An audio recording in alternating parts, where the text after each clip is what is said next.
Dahil may tira pa tayong cake bars, gagawa tayo ng no-bake panna cotta cake. Yes, instant cake na naman ito. Ito ang ating mga sangkap. Meron tayong all-purpose cream, evaporated milk, white sugar, unflavored gelatin, water, vanilla essence, crushed Oreo, butter, and cake bars. And yes, pwedeng mag-bake or bumili ng ibang cake. So, ang unang gagawin natin, i-combine natin ang gelatin at water. Set aside na muna natin at hayaan natin itong mag-bloom. After 5 minutes, i-combine natin ang all-purpose cream, sugar, and gelatin sa isang kaserola.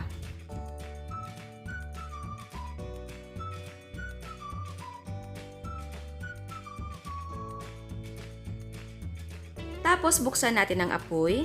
And then, mix well at painitin natin ang mixture over low heat. Again, paiinitin lang natin ang mixture, hindi natin pakukuluan.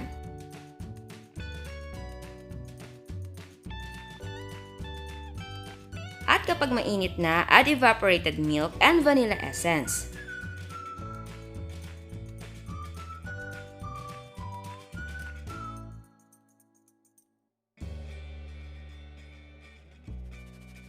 Haluin na mabuti and then turn the heat off. Ngayon naman, magbuhos tayo ng cream mixture sa ating loaf pan. Ibuhos hanggang 1/8 ng ating pan. So, hindi natin ibubuhos lahat. Kung wala kayong loaf pan, pwedeng gumamit ng kahit anong container. And then, ilagay natin sa chiller until ito ay mag-set. Kapag nag-set na, ilagay natin ang first layer ng ating cake bars. Again, pwedeng hindi gumamit ng cake bars, pwedeng gumamit ng loaf cake or any cake. So, dalawang flavors ang ginamit ko sa ating panna cotta cake. Ito ay double Dutch and ubi cheesecake. And then again, maglagay tayo ng konting cream mixture lang. Hindi ko na muna ibubuhos lahat para hindi lumutang ang ating cake. So, konti na muna para dumikit ang ating cake. 1/8 ng ating cake ang lalagyan na muna natin. And then, i-chill na muna natin until mag-set. Sinasadya ko to para dumikit ang ating cake sa gelatin. Kapag nag-set na, maglagay tayo ng another layer ng ating cake. So, hahatiin ko yung cake para saktong-sakto sa ating pan. So, ayan, ipatong na natin ang ating cake.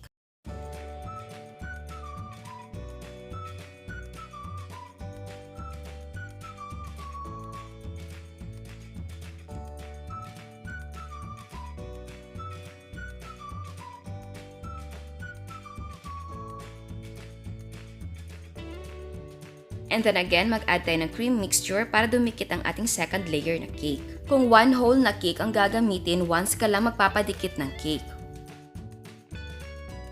And then again, i-chill na muna natin until mag-set ang cream mixture. At kapag nag-set na, ibuhos natin ang natitirang cream mixture until makover natin ang cake.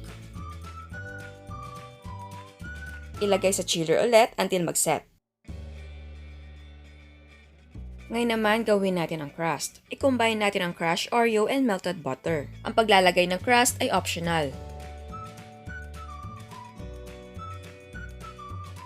Tapos, ilagay natin sa ibabaw ng ating panna cotta. I-press natin gently. And then, cover and chill for 4 hours pero sa akin ginawa kong overnight. Kapag nag-set na, pwede nang tanggalin sa loaf pan.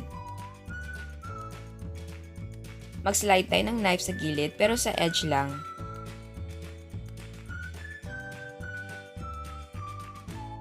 And then, baliktarin natin sa plato. Para matanggal siya sa pagkakadikit sa pan, lagyan natin ng mainit na towel. So basically, binasa ko lang yung towel sa mainit na tubig. And yes, pwede mong i-dip ang loaf pan sa maligamgam na water. Tanggalin natin ang loaf pan. At eto na ang ating no-bake panna cotta cake. Bago tayo mag-taste test sa hindi pa nakasubscribe, please subscribe sa ating YouTube channel. And please click the notification bell and please click all para ma-notify kayo sa lahat ng uploads. So ayan, titikman natin.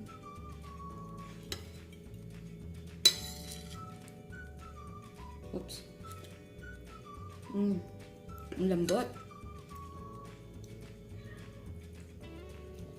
Ang gusto ko talaga sa panna cotta, yung texture niya kasi napaka-smooth, napaka-lambot, para kumakain ng custard or leche flan, ganun.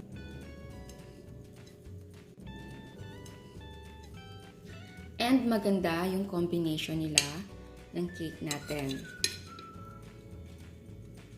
Kasi, yung cake na ginamit natin ay masarap naman din.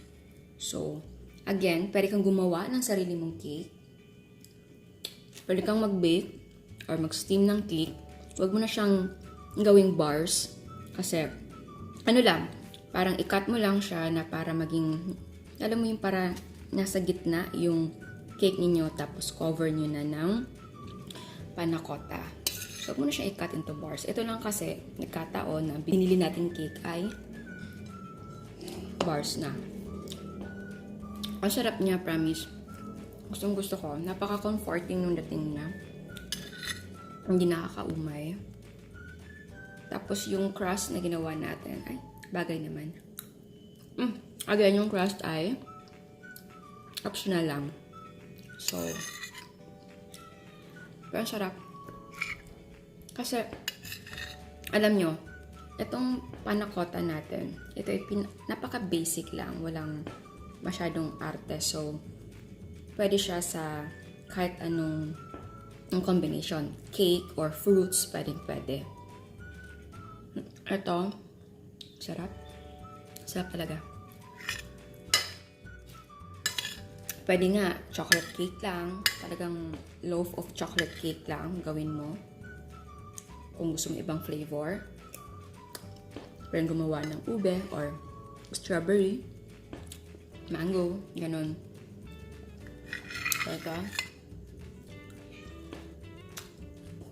In fairness talaga sa, ang gamit ko ito, lava cake. Masarap yung cake nila. Naubos ko. Sarap lang ng panna cotta, no?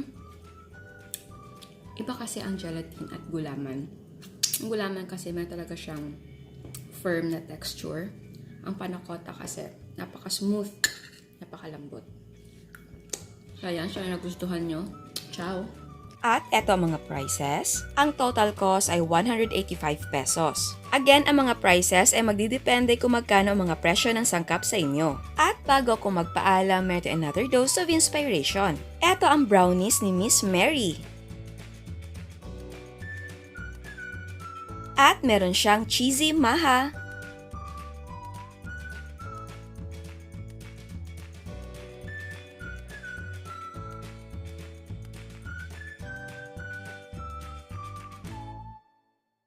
Eto naman ang sapin-sapi ni Miss Prima Rose.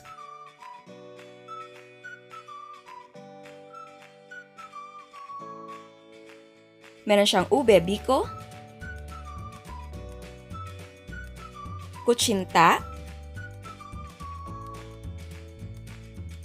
eto naman ang kanyang mga puto.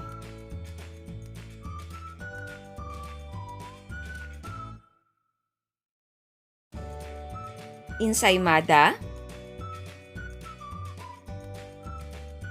fresh lumpia,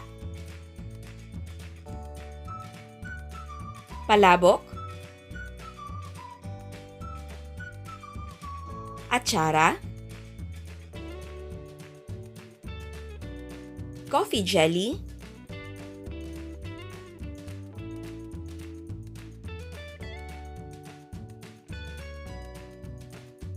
at meron siyang dulce de leche. May kutsinta din si Miss Noemi.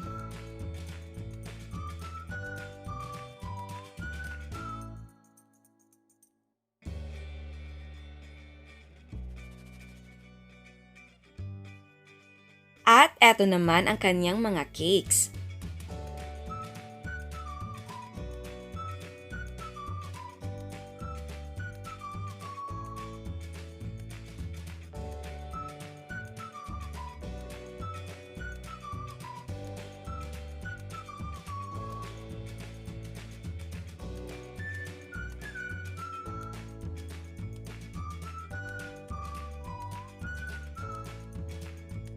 At eto naman ang pineapple pie ni Miss Rose.